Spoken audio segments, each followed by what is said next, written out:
أعوذ بالله من الشيطان الرجيم. بسم الله الرحمن الرحيم. إن الحمد لله نحمده ونستعينه ونستغفره ونعوذ بالله من شرور أنفسنا ومن سيئات أعمالنا من يهده الله فلا مضل له ومن يضلل فلا هادي له. أشهد أن لا إله إلا الله وحده لا شريك له وأشهد أن محمدا عبده ورسوله صلى الله عليه وعلى آله وصحبه ومن تبعهم بأحسن إلى يوم الدين وسلم تسليما كثيرا. أما بعد، يا أيها الذين آمنوا اتقوا الله حق تقاته ولا تموتون إلا وأنتم مسلمون. يا أيها الذين آمنوا اتقوا الله وقولوا قولا سديدا. ما بعد، السلام عليكم ورحمة الله وبركاته. يشاسي وتنفو نانكوبون دينمو أهما براهن ودافو هني أسدامو أسدا يني كابيا أسدا نينارا كومو وتنفو نانكوبون بودي نينيورا أنوني أهما براهن ودافو هني يدي أدانسي يسا وهني بيرن هو أفتاسي يدين ناسي أيي entontom ena esom krojin ekomanu jiso tumfo nyankopon ba kopeno saaso na yedi adanse se komsheni Muhammad sallallahu alaihi wasallam oyo tumfo nyankopon komsheni oye no somafo na osaye na kwa buruburu obi biara otumfo nyankopon watene no abodi bire ne hobetimi ayira sawo ni akro no de fru tumfo nyankopon kwan so saaso na obi biara waya homaso waya kakabensem waya kasesem ediati otumfo nyankopon wasem ama yanam so Allah subhanahu wa ta'ala tuna jeje mu watuna sawram so wonko ba bia woko no abodi bire ni ho obetimi atene no ede na ba otumfo nyankopon kwan so yesro otumfo nyankopon no humobro na sumjeni ni nshira ede ma akomhefo nyina efie na Adam pen so alayhi salatu wassalam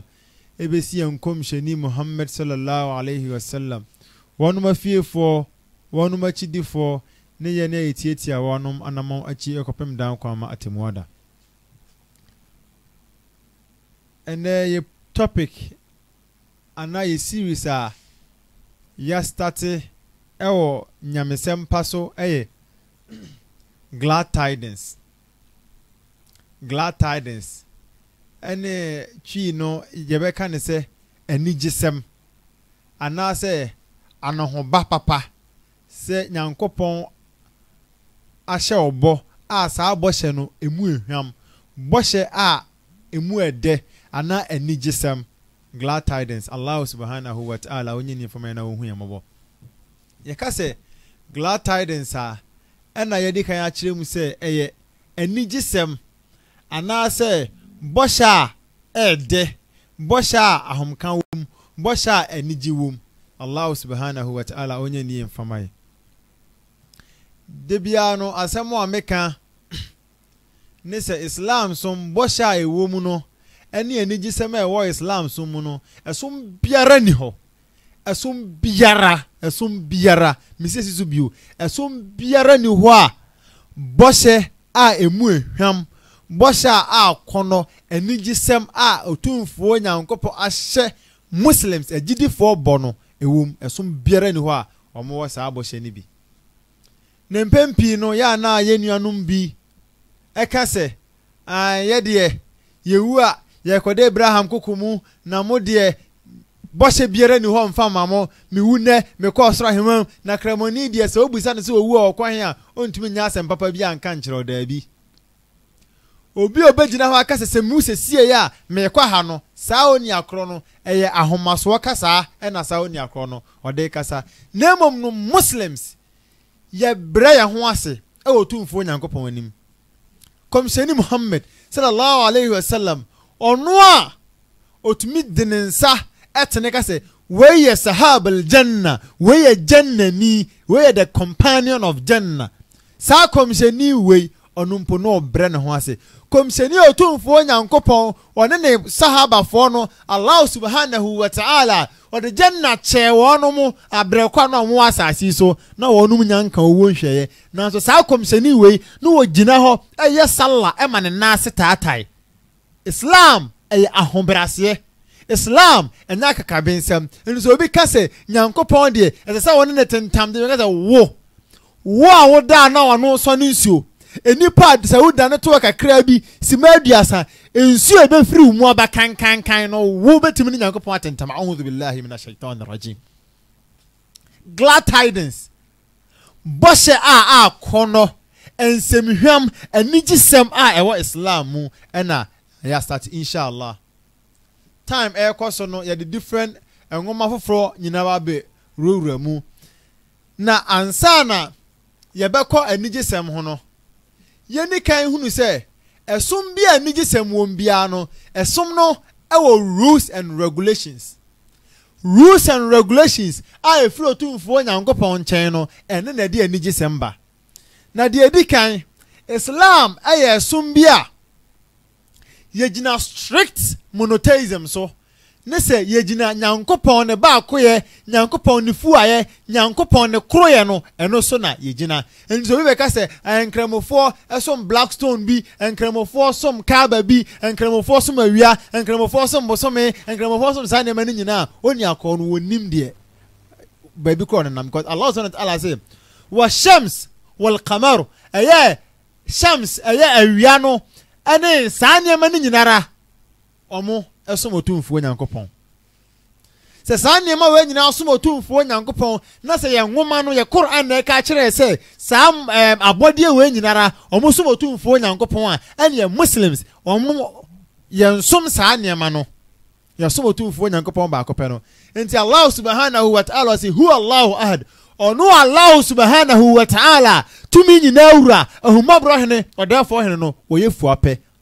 te sɛ obi gyina baabi na so waka sɛ Muslim som nyame mienu nyame miensa nyame nan a oni akron Islam som no wonim wante ase eninti na waka saa asɛm no esan sɛ Quran say hu Allahu otumfo Nyankopɔn ahad wɔyɛ fuapɛ Allahu samad na saa otumfo Nyankopɔn a Muslims yɛ som no saa Nyankopɔn ne de ɔte ne ho ene ne ho ase wɔn dan obi lam yelid saa Nyankopɔn no obi ango no wala miulad saa Nyankopɔn ne so no wa angoba wala miyakullahu kufuwan ahad na saa Nyankopɔn no obi biara ni hɔ bibi biara ni hɔ adeɛ biara ni hɔ ne saa otumfo Nyankopɔn ne se Allah subhanahu wa ta'ala ana waka kyerɛ otumfo Nyankopɔn tumi nyina wura ahumabro hene ɔdafo hene jo abosoro ɛbɔ asase ɔsi huwa alladhi ɔno otumfo Nyankopɔn wɔkasafa ne ho khalaqa lakum ma fil ardi jami'an wa nabosoro ne asase ne de wɔm nyina enti Allah subhanahu wa ta'ala ɔka no Quran mu ɛde akyerɛ yɛn sɛ ɔno otumfo Nyankopɔn no ɔyɛ fuapɛ ɔno na bɔ soro sama wa na bɔ sama wal ard wal jibal ene mepo nyinara se otumfo Nyankopɔn na boy a ene mepa wakyɛw obi a aka sɛ Muslims ɛsom abɔde biara no wo saa oni akro no wonim bibia fa Islam nya abotre ne suade Allah subhanahu wa ta'ala ɔma yɛnti ase na ɔma yɛ nimdeɛ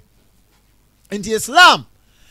ejina strict monotheism sɛ otumfo Nyankopɔn oyɛ fuapɛ otumfo Nyankopɔn ne baako yɛ otumfo Nyankopɔn wotete ne mu onyeye enti Allah subhanahu wa ta'ala Muslims yɛ som no sa wote ne mu mienu onyeye wote ne mu miense onyeye wode ɔbaka ne ho onyeye bibi biara ka ne ho otumfo Nyankopɔn ti no say walam yakullahu kufuwan ahad sa Nyankopɔn no bibi biara ne ho no sa otumfo Nyankopɔn ne sɛ die di kan no enti no first asɛm a Islam yɛka ade akyerɛ abɔntensefo ne sɛ yɛsom otumfo Nyankopɔn a oyɛ fuapɛ yɛsom otumfo Nyankopɔn a wɔn dan obi yɛsom otumfo Nyankopɔn a wɔn nidi yɛsom otumfo Nyankopɔn a wɔn nom yɛsom otumfo Nyankopɔn a bibi biara ehia no ɛyɛ Allah subhanahu wa ta'ala tumi nyina wura ti ne sɛ alhamdulillahi rabbil alamin aseda mu aseda kroje kɔma otumfo Nyankopɔn abɔde nyina wura na anigisɛm baako edi kan ene sɛ Islam som enkwara na yɛsom a bibi biara Allah subhanahu wa ta'ala wakyerɛ otumfo Nyankopɔn wakyerɛ bibi biara ɛwɔ din Islam mu ɛna din Islam saa som na ɛda hɔnom no it is the only And I say, it is the only complete religion on the face of the earth. Esum biara ni ho aye complete other than Islam. Islam som ena aye somo a otumfo Nyankopon e de rules and regulations what the emra what semra e de ato ho from sama Allah subhanahu wa ta'ala or the samra way efri soro ena de bra ye Muslims. Enti no Muslim ni biara oye biara no o nyina so. Sa o ye akiriwia otumfo Nyankopon de kan ka akiro ya ayyuhalladhina amanu kutiba alaykum siyam. Otumfo Nyankopon se mo amosom ade na die wa ye akiriwia nhye wa hye akiriwia e de amamo. Ye salata ye otumfo Nyankopon kan akire akimus salah wa kire o Quran mu. Zakata ye wa atu zakah wa kire o Quran mu. Haja ye ko otumfo Nyankopon wa kire sa nyema ni nyinara. Enti Islam ena yesomo a otumfo Nyankopon bibi biara ye bia no ono na ahye ye se ye nya yemfiri epem ena ye bibi biara sani otumfo Nyankopon ehye ye no eno ana enti esom ni al-Islam bra ho ase som a ye bra ho ase de ma otumfo Nyankopon kwa enti so wo som bi mu na se wu di afahye bi so wo som bi mu na se wu ye bibi na se saade eni nyina so a hweye sa o sumo tumfo Nyankopon na se sa som no a o som no no eni nyina so e wo nwoma mu a wallahi hwaniye wo hwaniye a oba akwa kambregu fo ne ho Muslims afasa yeshe Idil Fitr awa Quran mu Idil Adha awa Quran mu Jumma Friday aye sorry Jumma awa Quran mu mi bisa wa sorry akọ ne kwasi ada awa Quran mu ye ene all night ahodo awo ye no ewo Quran mu Bible mu he fa na se ye nkwa asore kwasi ada he fa na se ye nkwa asore memenda nkwa na he fa so ena wo se ye nya all night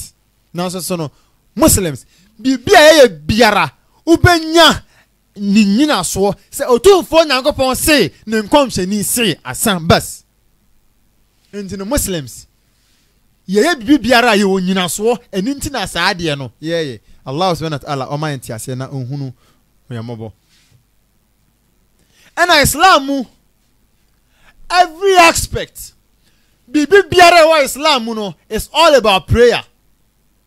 bibiara empire sa o kwa akoda ye empire ayebo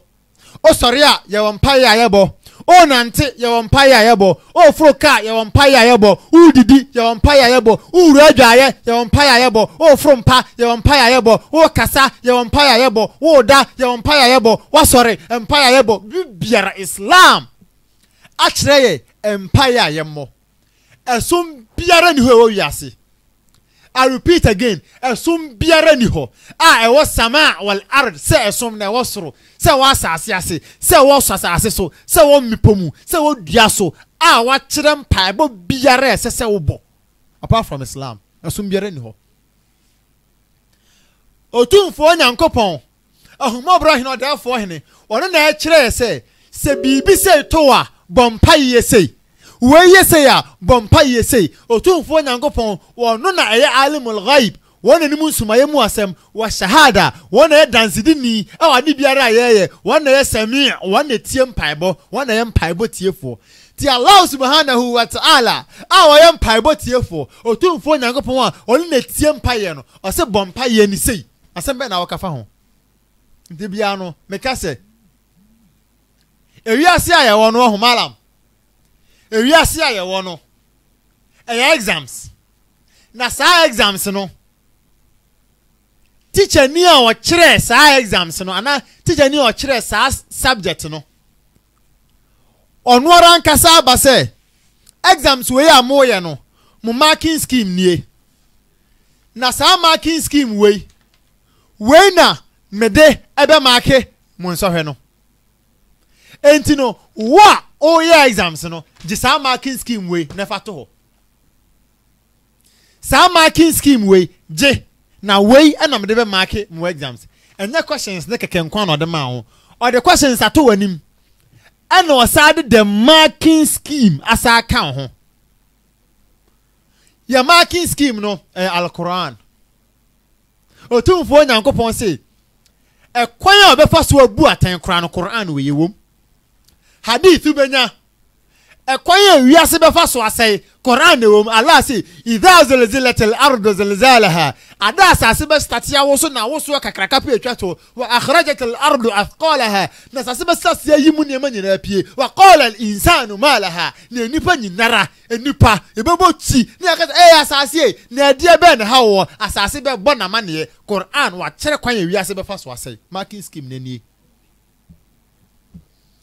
entini wo bom paye otumfo nyankopon akire kwan a boss empire no ono so na betie enti no obi a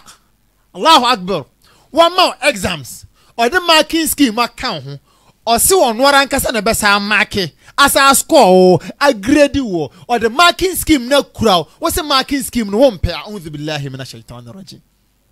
otumfo nyankopon no Allahu otumi nyina ura totrobonsu otonsuo obo awia obo bibiara Allahu Akbar. O se wa boni wiase. Odo wa betenam. O ye won so he. Enso he no so no. Marking scheme ni. Umpewe na apede. Asom biara ni ho obenya ni seye. Asom biara ni ho wiase obenya ni seye. Enti de bia no because wo Muslim as a Muslim wote ho bi biara obeye bia no otumfo nyankopon na wo bompa ya akere no. O se bompa ye ni sey na mintie. Wo se sa empire no wo mpe enti no wafiri nyankopon wachi wako malam bi ho wako sofo bi ho wako konfo bi ho wako dunsini bi ho ensuo bi ho bosom bi sidie bi ebuba bi edua bi ahoma bi ana wo kwa akosere moa ade afiri sa adekro ne ho a'udhu billah na otumfo nyankopon asa amanfo ni nyina so claim say omo obom pai da chi otumfo nyankopon no Allah subhanahu wa ta'ala what the marking scheme not mount we are Muslim the key to the day of judgment Allah subhanahu wa ta'ala what they are showing some in Al-Quran that is the key. It is the key to Jannah. It is the key to Akhirah. It is the key to the day of judgment. Allah subhanahu wa ta'ala what they are showing some ikraw now so still yesi mpe now so still al-insan yesi mpe na ya dan ye ni afiri ho Allah subhanahu wa ta'ala o si disafa shewe yes there be yempe afashe we na yebe wa hokodi afasha eni nyina so we ni yebeko sala pool party sala dance die enne na yebeko abreko otumfo nyankopon de afasha amaye esom nenie esom a ye frem aba ho esom a ye ka kire se muntintim wo mu no saa som no na ye kire se bibi biara otumfo nyankopon de ho mpae ba ma se unimu apenisu a otumfo nyankopon wa kire dada Allah subhanahu wa ta'ala o mani nkom se ni a kire Allah subhanahu wa ta'ala o man tiase na onye ni infamai na Islam aye som a o kire se yenja komsefo nyina ani yenya somafo nyina ani na yenye otumfo nyankopon ne ngomani esum biara ni ho wiase waje akomsefo ni nyina adi Yesu nkoa Mose nkoa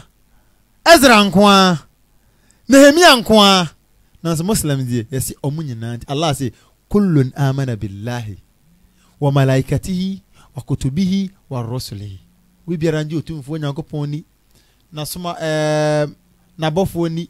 na komsefo nyina ni na ngomani ti yaje otumfo nyankopon na komsefo ni nyina adi Islam nkoa ena ema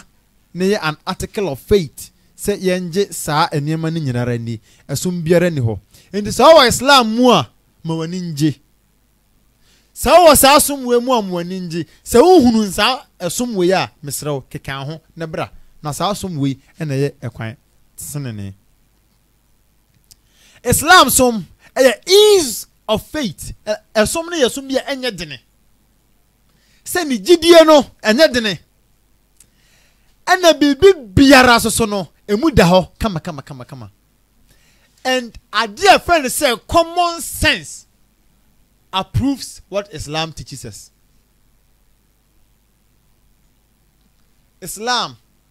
bibi biara wo pe bia no wa kire ye wei otumfo nyankopon si ye wei. Islam is not a blind faith.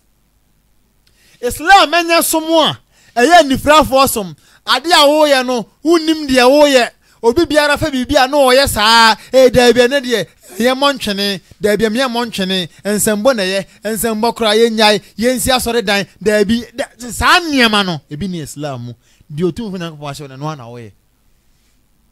ye ni bibi fro bia. Islam is not a blind faith. Islam is a faith of sight. Islam ye ni bi ebie wani. Bibi biara so Islam be kire no it matches with science and common sense. Islam see sa wo be ya sore a di kan hohoro nsa ansa na wo de nsuo na gu nsam e de agu wanum. We common sense one hohoro nsa efi be ko wanum common sense. Wo de kan ya kire wo. Bibi biara Islam wo ye bia no any common sense match enfonso biara eni ho. Na Islam som no som bia ni faith ni very easy. Ji otumfo nyankopon di se waya ba akopɛ. Ji otumfo nyankopon di se Allah subhanahu wa ta'ala waya ba akopɛ. Ona bo soro ni asase obi biara je sase. Ji otumfo nyankopon na somafo ni di. Ji otumfo nyankopon ne ngoma ni di. Se onye sika yibi fa bo ahiafo eduru akom kire kom se na be bo se akom wo ya na bo awunua common sense e kire yes anema we nyina. Allahu akbar Allahu akbar. Na de etoso bio ye be kɔ ho ne se Islam som no there is no secrecy in Islam. There is no secrecy in Islam. I repeat again. There is no secrecy. Sa adie bia obi beka se eye secret, eye secret, eye secret. Sa adie we die eye secret. Sa adie we die yempese obi behunu. Sa adie we die obi nko na te ase. Sa de kro no Islam mu na binim. There is no secrecy in Islam. Islam som ye som bia mu da ho.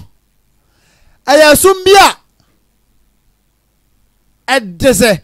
otumfo nyankopon o mana very clear and open. There is no secret in Islam. Say asumi wo a so ko konfo aso ye okọ bokani bi obi ofan no say malama wa say a'udhu billahi minash shaitanir rajim.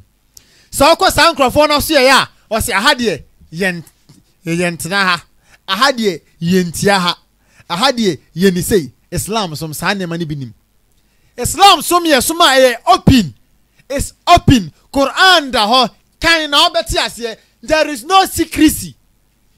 You don't need Holy Ghost. You don't need Holy Spirit to understand Islam. Ti sa asemo de bia no me nua sofofo no ye nya adwene da. Se nyankopon wasane ngoma e de abre nipa. Osi nipa na nyankopon wasane ngoma de abre no. Enipa na sa ngoma no kan a wonte ase egise ohia honhom ansa na wate ngoma nyankopon wasane e de abre nipa na se nyankopon wasane ngoma we de abre Bible e de abre na sa ngoma we mala me nhwe sa ngoma we minu mienu ye kan a ye nte ase egise ehia honhom ansa na ngoma we yate ase na nyankopon senke ngoma no enkompese nipa beti ase a mala mibusamo munyina munyia no senkompese nipa beti ase enko de bre nipa ye dai engoma nyankopon wasane de abre nipa nanso na egisi ye hia honhom ansa ne ate sa ngoma nase egisi ye hia honhom ansa ne ate ngoma nase. Islam som there is no secrecy. Esan say there are so many secrets hidden somewhere. And into na one more chair say, you hear home and son at ase. Now make class 1 for adie. Class 1 for na make sure my dear no. Makata say class 1 for you. Sadie we ya make sure mono. Monti ase da jese moko KG1. Make sure home accounts for adie. Food and nutrition. Make sure mo duane noa. Makajem say home accounts way self food and nutrition we ya make them no montiasie da ejese moko science for ho ansa na matiasie. It means says no, it wasn't meant for home econ student. And it's a nguma na se nipa ntimi nkan nguma ne ntiasie. Then I am saying it emphatically says sa nguma no enyi nipa dia ya honhom dia. Enti sa nguma we enipa esesa o kan na atiasie. Allah ne ka afala takilun enti ya na mondwene afala tadhkarun enti sa nguma ya na mondwene ho ana enti mu hunu ye sa nguma we otumfo Nyankopɔn de abrɛ no se sa nguma we kan na tiasie enti Allah say alif lam dhalikal kitab sa nguma we die la raiba fi atinyo bia no hudal lil muttaqin aya kwantene ne aya kwankyere enti sa nguma we ya kwankyere ede manipa ese se nipa kan sa ngoma we mienu a ye te ase se ngoma ba ko bi wo ho na se wo kan na se obi se je onya honhon konkron ansa na wate sa ngoma na se a ene me kan si sudua sa ngoma no Nyankopɔn wansane amfa amre nipa sa ngoma no osane de bra honhom se osane de bra nipa se nipa ye te ase in Islam some no there is no secret. You don't need a Holy Ghost before you will understand the Quran or Islam. A simple common sense. Nyankopɔn de abrɛw and say ade no minim honhom no minni bi enintina mayere na se me pese me hunu was there bi mekan a me hunu e je se menya honhom ansa na mahunu mesi dan menya sa honhom no ansa na mate ase da benda ene ye ntwen ne anya honhom ansa na ate Bible ase. In Islam there is no secret. There is no secret. Adi obi a Muslim osu obehu no wa wonya Muslim no Quran no kan a obeti ase. You don't need spirits. You don't need a honhom bi before you can understand the Quran la. Entino there is no secret in Islam. And intina Islam so ko masjida imam jina ho a akire ho obi afutu afra. Imam ya absent obi be jina nanam de jama na ya sorry secret bia ni ho. We don't hide anything. Ye ni se sa dan we die e imam fo nko na wuram nanso so I'm a witness to and sorry bi ho no ma and sorry no e dan bi ho aso fo nko na wuram. Roman Catholics parish no baby wo ho a e aso fo nko na wuram father fo nko na wuram e entia. Islam some this is it. There is no secrecy. And Islam and yes someone we have direct link with Allah. With our creator we have direct link. Direct. Roman Catholic why bone no e just okwo boneka wakwa to osofo anim father me ye boni we fache me father ne se me dia cho na father no ye boni okaka kire hwan se father ye boni okaka kire hwan se o ye boni na se o ka kire father se o ka kire nipa ansa ne nipa ne do boni a chewa nipa ne ye boni okaka kire hwan. This doesn't match with common sense. Islam matches with common sense. The moment a ujina hono ma wo ye sala a odo woni mabutu form no otumfo Nyankopɔn say there is no hijab, there is no curtain, there is no veil between you and him. And no Muslim the bi otumfo Nyankopɔn ma kwan say at least 5 times a day brananim face to face eni ni nyina ho mon kasa sa de we ya anso bo ka ho na be ya odan awuraba ababawa abrantie sa de we ya anso se ko otumfo Nyankopɔn anim face to face Allah subhanahu wa ta'ala se oben yen e chen ye kon ho ntini we me ka sa apagya na sa kon ho ntini we Allah subhanahu wa ta'ala was oben ye chen sa kon ho ntini we yanso woduru osofo ho we yanso woduru bo kani bi wo obi ofre no malama sa malam no won tiase na wo de bibia ye nsa keke subhanallah sa manfo na udi o machi. As a Muslim you have the chance to stand before Allah. You have the chance to stand before your creator to talk to him direct with no intermediary. So we say untiminye malam na je say ede be biem ena ope in the Islam som no there is no secrecy in Islam. Allah subhanahu wa ta'ala ma yantiase and there is no mystery. Say sa de we de e mystery na say obi bu sa komisani ofiri he an sa ade we e mysterious won tiase la nyame ba sa kro kiremu a o se e mystery nyame ya ba ko pe min kire man wo ya ba ko pe obi anka ne ho sa kiremu bio obi anwo sa kiremu bio wa anwo obi a sa kiremu bio wondi obi aduane sa kiremu bio obi nto aduane ma no sa kiremu bio onko obi apam sa kiremu bio onsro obi hwe na nyame ya miensa nyame na mu no wo ya ba ko pe eja no nyame na mu no osa ye oba no nyame na mu no osa ye honkonkron e ka se kiremu a o se mihia honhom ansa na ma kiremu me say pian obi ma o se mystery menti ase. This is not way to say the mind can never phantom this kind of issue. And any religious doctrine be the human mind, the human gumption no sa adwini we da otrim no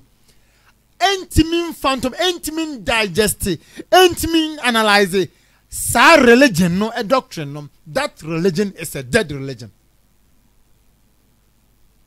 Someone also nyankopon enipa adwene entimin tiase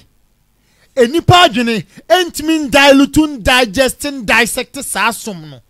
esom ne nkyerɛkyerɛ no sa som no esom a enada asom entimi ka say there is no mystery, there is nothing like we die on tiase unya honhom Islam sumu ebi nim sa so ya Muslim wallahi ma waninye ye ba be wie akọ divine promises so we nyina ne ye niema e kire wo se wo otumfo nyankopon osom no waje atum wa hye ne ma de ama enti Allah subhanahu wa ta'ala wo busaye saminu mienu ye nti otumfo nyankopon ase say ehunu se ne otumfo nyankopon te a ne Allah se wa ka kire o Islam se tarifo ni ye hunu no kabula ntabode oni ansa ne asom no eni nti nipa bebrebe asom otumfo nyankopon na so na ye omo se omo som Allah na so no malam omo som hwe enti Allah subhanahu wa ta'ala ka kire se eya ensuo to a menu mienu ene ye twetwe nsuo ni fire soro ma nsuo ni gu asase so ana se menu mienu ye bompa ye di kire otumfo nyankopon a yen ene ye baba gimpa ye no e de komo otumfo nyankopon e ma otumfo nyankopon empa ye no oti ana ye menu mienu ena sa mpa ye no ye tie ana se o Kristo ni kremoni bosomsom ni se wo di aduaba ko hyefom se wo dua eye wo na o ma aduaba ne fifi nyankopon busa sa asem yi la ebi ni ho untimi nka hwe tin ye ba divine promises na ye de yensem no asi first divine promise edi kan promise we wunya o ba bia ada ye wa anajo ba ko pebi awo Ramadan mu asa anajo no otumfo nyankopon se ugina wo nan so na sa wo bom paye de kire no a ete se de wasom nyankopon sa it is better yes ete se it is better some bo chen 1000 months asa wo kaboma it is equivalent to 83 years 3 months 3 weeks 3 days 3 hours 3 minutes 3 seconds 3 microseconds otumfo nyankopon se anajo ba akopa bi wo mu sa anajo the ninth of decree and as a Muslim me de hoahoa me ho mani gi say at least within a year I have a day to change my destiny. I have a day to change my destiny as a Muslim was ade we e de ba biem na ohia empono se waye boni bi na so tumfo nyankopon say or the over to jahannama you have a day to pray to Allah subhanahu wa ta'ala or the becho. You have 10 days within a month. Allah subhanahu wa ta'ala say wo yi a man for the one ma fi jahannam do ma ko janna you have a chance. You have 10 days. The edikan you have 1 night. The atosomienu you have 10 days to pray. To tumfo nyankopon say onyum fa free jahannam onyum fa free bonsam dem emfa nko osoro hemem oso obeti 10 days ebio you have 10 days to ask for forgiveness sa 10 days no undoubtedly otumfo nyankopon say odobone bechew you have another 10 days you have another 10 days to say over 10 days bia so what the bed you tumfo nyankopon na adom nyina aba so it is undoubted that you will be no one sabeka eno no say atwamu a every day bia 10 days no ni nyina wantimi 30 days no wo anyamu bia o say sa achiriwia ni free ho a Ramadan bosomi free ho a sita shawwal you have 6 days within 30 days to fast, and it is as if obi a year fasting the whole year. Mala umpewe. What kind of glad tidings in the chain we? And it is sembe in the chain we. And it is sembe in the chain we. Ebio, I don't say choma. Every day you have a chance. You have a chance. Oh, we are Muslim. Oh, we are Kenya. Say the bia. Otumfo nyankopon de obone becho. Allah say Salah, commission is salat, ne salat in Tembiano, two for Yankopon, or the Naman for Bonnet Chawomo. Juman, Friday to Friday Biano, or the amount for a bonnet chawomo. Ramadan to Ramadan Bia, or the amount for bonnet chawomo. And within a day, 5 times a day, you have the chance to approach Allah subhanahu wa ta'ala. Necessary if a free bonnet. Yanya man for binum. There be. We are Muslim, utia ye tipa aya odia otumfo nyankopon de tipa achew we are Muslim Allah subhanahu wa ta'ala wa ma okwan wa ma akwanya ese ka de a wo pe no wonfa mawo sebe ya ma wonko ade a na we are Muslim so a you have the greatest gift sa gift na ne se baby a wo de wani kire se wo bom paye nyankopon we me phone otumfo nyankopon say enamo Islam ena wa hobrase enti no se sa phone no enye mawo a se sa Samsung Galaxy Core Prime enye mawo a or the phone papa or the ade papa ba be hye wanan ti wo bom paye otumfo nyankopon me bicycle se bicycle no enye mawo a or the motor beba se motor na nyama wa the car beba car na nyama wa the plane beba se plane na nyama obema ojanna e de be na ope apart from sa nyama we otumfo nyankopon de acha kwa as a Muslim ogidi ni otumfo nyankopon de sa de we acha na eniji sam kakrake wo mu se Allah subhanahu wa ta'ala wa de janna acha obi ofeni se ogidi wa se il ladhina amanu wa amilus salihat wo bia oji otumfo nyankopon asem ni die na ode ya adwuma ulaika hum khairul bariya samanfo ne die wonum na ye abodie mu papafo ti so ya muslima o anohoba o glad tidings so otumfo nyankopon say abodie nyina wo ye papa wo we no say jazaohum na sankrofo ne die inda rabbihim jannatu adnan tajri min tahtiha anhar khalidina fiha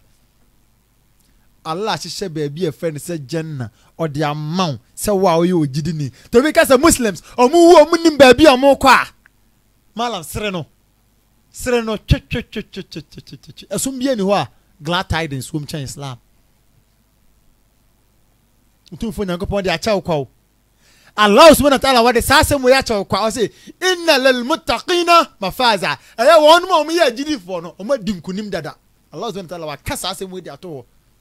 into me am a Muslim am here ogiri no I don't need to bluff say madin kunim nyankopon na say madin kunim enti no wa me ba ka kire say madi nkunim ne mfa so obi ani so esan say otumfo nyankopon say agirifo no ya di nkunim dada enti otumfo nyankopon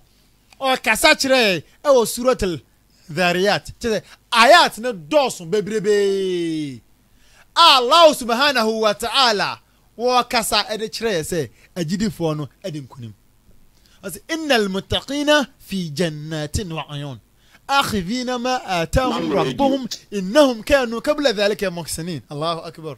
Allahu akbar, Allahu akbar. Otumfo nyankopon say say agirifo no muttaqin won mo maji otumfo nyankopon say ni dio mo de ye adwuma they are into Allah's religion no omo promise ay aljanna omo promise ay heaven omo promise ay heaven intino I don't need to battle with you say me promise you heaven no otumfo nyankopon catch them say me promise ay heaven dada and I need not to tell you, I need not to be arrogant, because Muslims arrogance is out of our dictionary.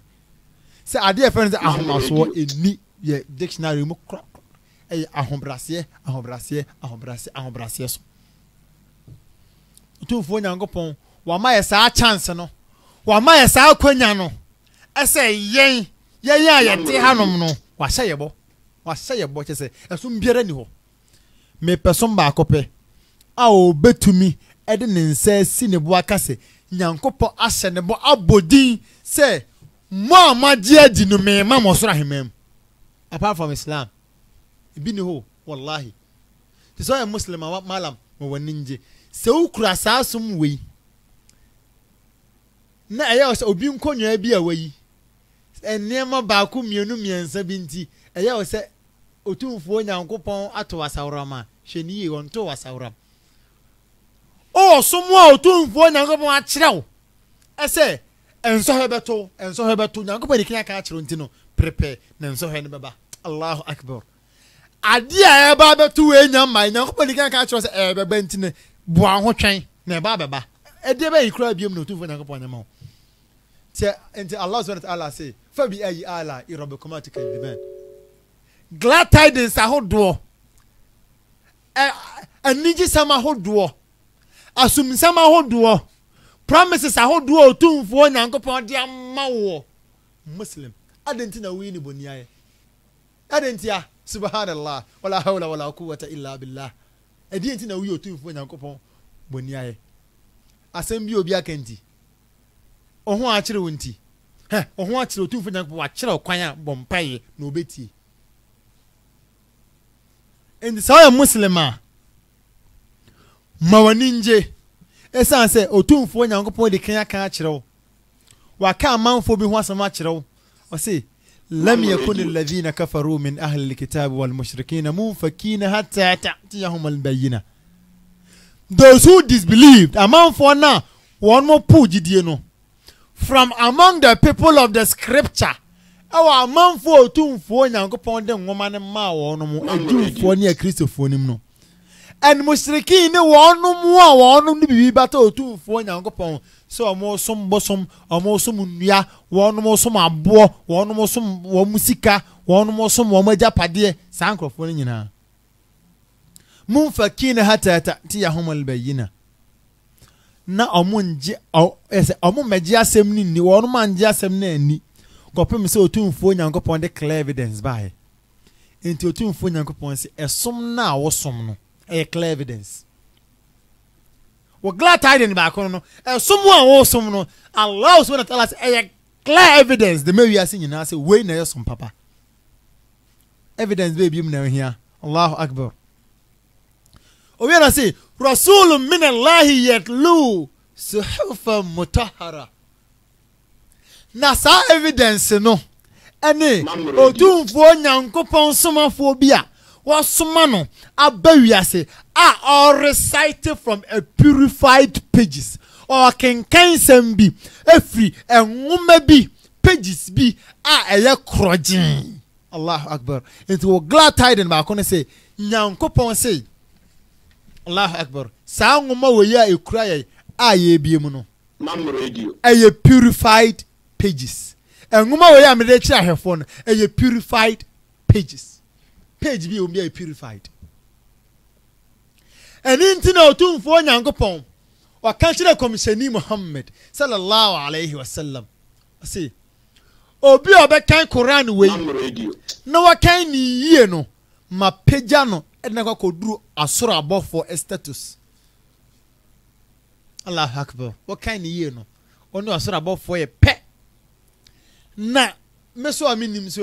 bi anam so no malam makranta na fe na me ko minim se otumfo nyankopon se Allahu akbar mo ko makaranta mo bre mo muso Quran mo bre no muntie ni gisem bi ewom wo unim kan no malam Quran unim kan o otumfo nyankopon se wo pagyawo ade waduro soro abofo stage unim kan kama tajwid bibia south bibia aba wo pagyawo de waduro soro abofo stage na obi so unim kan no tie wo so ni gisem e ba hwe wo usua obre no obi a osua Quran o kan Quran o kan na o yire ne ho o kan bismillahir rahmanir rahim inna anzalnahu fi laylatil qadr o yire ne ho o force o kan no o tumfo nyankopon nti no saoni akono ono so no o anigye mienu de edikan o tumfo nyankopon wa pagya no wa ma ne so na kan a wo bre no bre na wo bre ni nyina no Allah subhanahu wa ta'ala say eyinshira de ma Allahu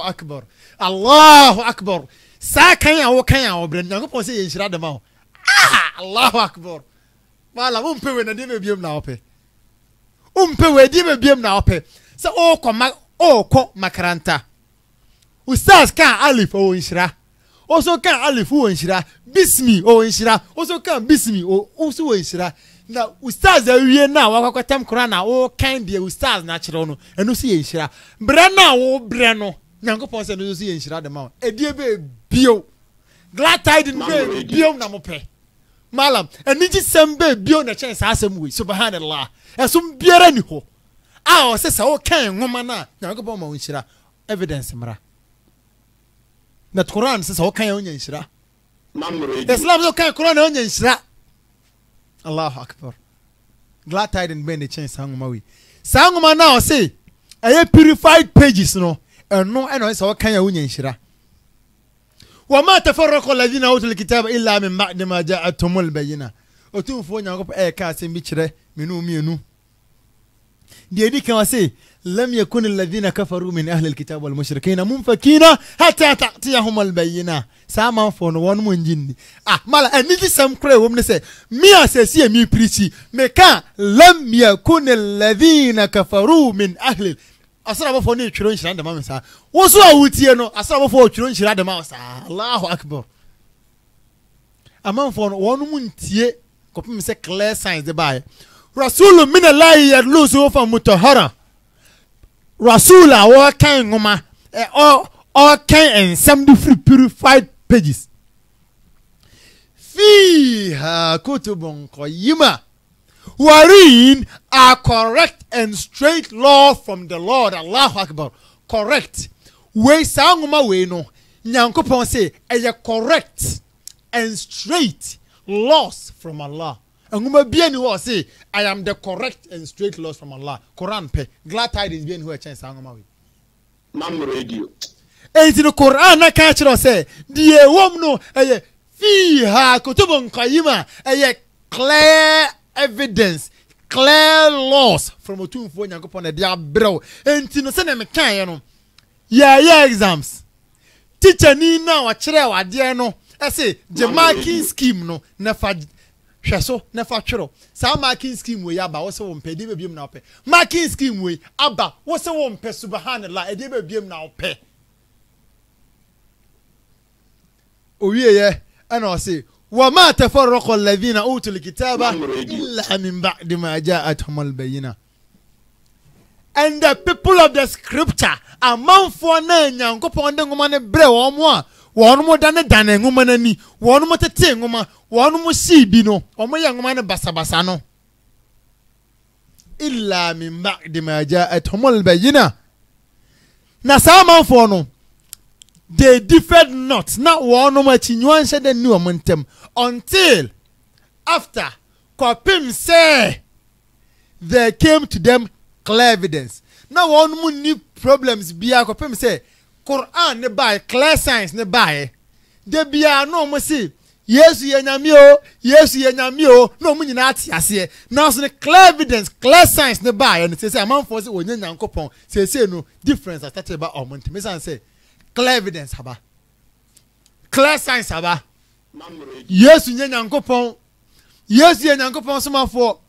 Yesu ye no kwasomafo.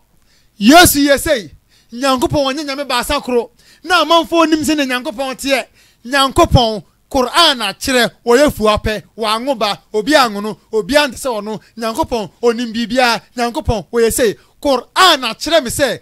Allahu la ilaha illa huwa al-hayy al-qayyum nyankopon wachi nyam biara ni ho e ofata na ase so me say otumfo nyankopon al-hayy enkwa otumfo nyankopon mu ni free na ba bia mala eye me do say la ta'khudhuhu sinatun wala nawm oye nyankopon a me nwoma no say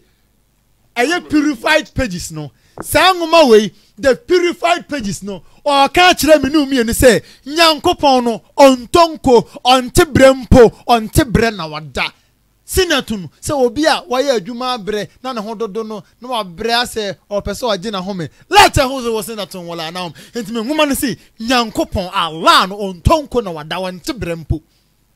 This is a woman catch it or say nyankopon je na home on the 6th day on the 7th day na nyankopon was refreshed that there be me woman say yes sir enti na woman ana nyankopon a oye adwuma eje na home nyankopon a de bi oye adwuma a wo mereda hwan na obesom no fiha kotobon koyima Sangmoy, a purified pages, a ngoma crojing, a ngoma fee, and kikawa biera no. It's as I say, there can kitab la reba fee, a chinua biera no. Entino, Sangoma way, and I can't me say, Allah subhanahu wa ta'ala, or two for Yankopon, or Alam al Ghaib, or Nimusumaya Muasem, maybe a Bessibiano, and must say, and son I have bang. Ebe tie free soro aba beta form dodo ahaban ne bedane ebedane dane nyina ansa na beta form no otumfo nyankopon onimara na nse ya me ofie na Jehovah Witness fo bi ba me nchen tano so Jehovah Witness asafo asem ena meken minim se bi tie me boa omomra oluman bi wanyini kakra me refi ne din be ma ba akoma mienu on ba me nchen no mo se Muslims ye kan sem bi wo ho a omone ye nya adwene Bible no yesi agibidi ye ngibi nam se ah ye gibidi ye ngibi no okay point baby agidi baby a onyi nam se baby a ene me Quran eko me gidi baby ene me Quran bo abira me ngini ase okay ye nim se bebrebe no mo Quran eko se nyankopon ye ba akopɛ nyankopon bo soro ne asase na ehefa na ene mo Quran bo abira nam se die di kan Genesis chapter 6 verse 6 I say na nyankopon nu ne ho se wo yo nipa wa asase so na ye ne yawo na koma mu Quran say nyankopon oya alimul ghaib oni musumaye mu asem enti wo nu ne ho da enti sa asem we ene Bible ne Bible enti ho no minjini not ho na asem oba na ho edi number 2 Mr. Quran say Allah subhanahu wa ta'ala otumfo nyankopon abodi nyina wura ono na boss huwa alladhi nyankopon khalaqa lakum ma fil ardi jami'a wana boss soro ni asase ene ne ewom nyinara thumma stawa ila as-sama' ana wakron ne ho echen abodi nyina fasawahu nasaba as-samawat wana otumfo nyankopon wa bossoro ataso makoma konson wa huwa bi kulli shay'in alim ona bibi biara no onim na sa Allah no wo kire me say la ta'khudhuhu sinatun wala nawm sa nyankopon no ontonkumpo na wada oye adwuma wa mre Bible say oye adwuma no oje na home Quran say wonje na home efi bisamo nyankopon we mienu di ahe na abesom no nyankopon wa oye adwuma je na home de wa oye adwuma wonje na home na amote wa fedi malam wa ya de oni adi nkomo na won say adwuma ne so esese ekọ baabi entino ye kwa eno no mbesi mi fie biem aminim Allah Akbar. You have this book. You have this religion. this beautiful religion some crudging way and need some way malam umpe we dey be na Allahu akbar edi de bia mo ho a eye ma ho a eye ma ni je se me ye Muslim. At least I have glad tidings, overwhelming glad tidings. Enwuma biara ntimi nso ano Quran no ore no say wa ma tafarraqa alladhina utul kitaba illa min ba'di ma وما تفرق الذين أوتوا الكتاب إلا من بعد ما جاءتهم البينة وما أمروا إلا ليعبدوا الله. نتوفى نعكو بانسي ما انكسر ومني بيبياو ساسوما مديابا انغوما ويا مديابا منفوني جاني انا مقرانو سانغوما ويا مديابا نو ميسي واسي وما أمروا اني بيبيا نمكسر ومني إلا ليعبدوا الله omunsimo tumfo nyankopon ba kopɛ no mukhrisina lahudin. Allahu akbar. Sasa mu no tumfo nyankopon ka kyerɛ mu wei ntina amanfo ni dwane no man ka sɛ omunya bibi biara aje sɛ omunsimo tumfo nyankopon ba kopɛ no na ɛma omumfa bibi biara embata otumfo nyankopon ho. Allahu akbar. Malam kristoni kremoni esom no a wo frɛ no wo se brabe som nyankopon emfa bibia mata no kremoni ei sumotumfo nyankopon emfa bibia mata otumfo nyankopon ho. Wa ma umiru illa liya'budullah mukhlisina lahu ad-din hunafa wa yuqimu as-salah wa yutu zakah. Na mumfa manim sei emutu fom. Your next topic, glad tidings. Ye nima ye di butu form no. Ye benya ambotre na digest. Fa wani mutu form o fo ni mutu form fo tu fo nyankopon. Sa ngoma wei nyankopon fo ni mutu form. On say ngoma wei maaye no na mujitum say Yesu Kristo ore na nu mutu form tina obi apese wo ye. Jahiliya time. Oko Jews no mo som nyame do mo ni mutu fom. Quran ka say yamfo ya ni mutu fom mpre num no omo so mo nya bio fe de mo gina ho a Roman for okoto no asoro da bi fa woni mutu fom ani mo nyam fo mutu fom we no tu fo nyam fom say ye wa you to zakah na munyi ntutu so dudu munyi zakah emfa mo ahia fo wa dhalika dinul qayyim na we na yesompa Quran aka o say we na yesompa we no tu fo nyam fom say mini ya kristoni e mini abosomsom ni mini ya diuni we no tu fo nyam fom say be yo sumo tu fo nyam fom ba ko pe yesremo nyam fom ba ko pe Allah ba ko pe emfa bi mata ne ho now de sumo tu fo nyam fom fa omo ma bo ho fa ma onungoto wo sika yi bi fa bo a wunua na we na yesom krogen me ahwa asemu wa ha we no say inna alladhina kafaru min ahli alkitab wal mushrikina fi an-nar jahannam. Ayo obia wakasa asem wenyi na de a kyerɛw wo se sa asem we wo mpɛ wo po sa asem a eni otufo nyankopon se fi an-nar jahannam wo mbe ko amane hunu janim sum nyankopon ba ko pɛ wo so sum nyankopon so be ko jam. Wallahi glad tidings ba ko a ɛwɔ Islam ne soma wa bu atan prekopɛ se wo sum yi ba to otufo nyankopon ho a wo ko jam straight. Quran aka se wo pu nyankopon asem wo so wo ko jam wo sum otumfo nyankopon a se ne akomsefo ne ye ya Quran aka nyame na make am ye be ma Bible evidence next episode inshallah. Na sa manfo no meko janim de omo ya bode mu tibonefo ye hwe glad tidings hwehwem bi o se inal ladhina amanu wa amilu salihat na wonum a asem otumfuo nyankopon ekaye no wonum gidiye no ula ikahum khairul bariya omo ya bode mu tipafo omo ya bode mu papafo no se jazaohum na sa manfo ne de inda rabbihim jannat adnin tajr omure otumfuo nyankopon ebe mo amono ode osoro hemo na mo omo. Allahu akbar. Glad tidings baby ena malam wo hwehwe glad tidings baby ena menua ba wo hwehwe Islam som ne nie se wo hu Islam som da ye nie Islam som ne se illa liya'budullah brabe som otumfuo nyankopon mukhlisina lahu dinan fa bibia mbata otumfo nyankopon somo no nkuto but him alone no pe wa yaqimu salah na jina salla so ye salla se otumfo nyankopon a kire wa yutu zakah na yin tutu so du fa bua onia wa dhalika dinul qayyima na we na yasmu otumfo nyankopon de ama o ya muslim pesa asum we edie be na hawo na wa firi ho wako malam bi ho wako osofo bi ho wako asomasi ho dinul qayyima din wala se inna dina inda Allah al-islam nyankopon se soma ya no otumfo nyankopon de islam glad tidings ba ko a esa de kama no se islam nko na yesome wo wiase otumfo nyankopon se wo udin the islam na ofiri min chen asum biara ni ho a divine confirmation apart from Islam. No divine name on any religion, whether Hinduism, Christianity, Hare Krishna, Shintoism, Judaism. It was formed. Christianity from the name Christ,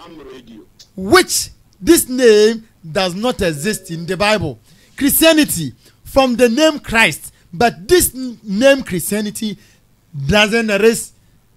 exist in the Bible. Hare Krishna from Krishna and form said Buddhism from Buddha and form said Judaism from Judah and form said Islam from Allah and the Torah said we sasum we dey na ope esoma nipa form esoma nyankopon to din emu dey hen na ope malam ye de yensem ni besi ha glad tidings on nyamesempa ye the first episode no ebeba wie ye wa ha ni ahwese comments and answer questions bi wo hono ma ye be yi ano inshallah malam well ye be ko ne akohwe program here live e wo Play Store we search for Mam Radio and Mam Online and I say Mam TV a ubenya ye live e wo honom na esanso ye live for Facebook live e wo YouTube esanso e ye live e wo Telegram Twitter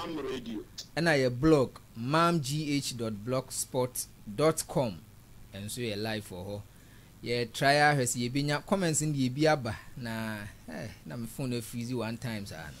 wow okay malam bonitofa na me hwehwe comments no kan group nam enti no ye de yensem nyina e ba wiye no ye kire se esum piere no wo wiase a owo asem de we malam we cry ne ntete ho we cry ne ntete ho we ne ntete ho esum biere ne ho ewo asem de asum sempa esum krogen echen din Islam esum biere ne ho wo nwoma ho te echen alquran esum biere ne ho a nyankopon ahye ne bo echen alislam esum biere ne ho nas muslims yemfa ho ahwa ye ho yemfa nya kaka bense esan say islam slim ahombrase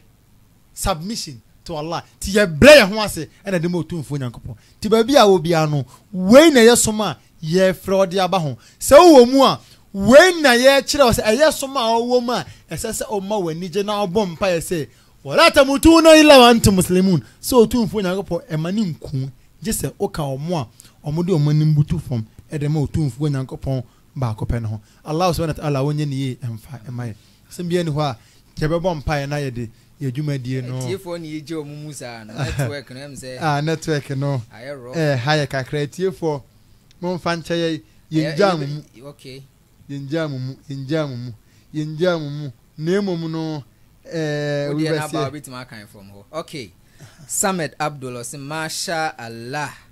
and Habiba Tahiru wasre and oko and Hajia Hajara says salamu alaikum yajo so wa alaikum salam wa rahmatullahi ta'ala wa barakatuh. Now, which of the favors of Allah can you deny? Habiba Tahiru and Kandi Osman says salam. Ismail Imran says masha Allah. Maryam Nuhu says masha Allah. Tabarakallah. Nam Ismaila appear. Say Allahu Akbar. Yes, and Francis Ali also I and say just like no Ishaq Eid was sure glad tidings nam alhamdulillah. Okay, comments ni na akoye compliments nam ye de nyankopon ase for a successful show inshallah. Next week 7 p.m. ye be say shia e wo nyamesem pa dwumedie nso ye mamu nyina assalamu alaikum wa rahmatullahi ta'ala wa barakatuh. Wa alaikum salam wa rahmatullahi wa barakatuh.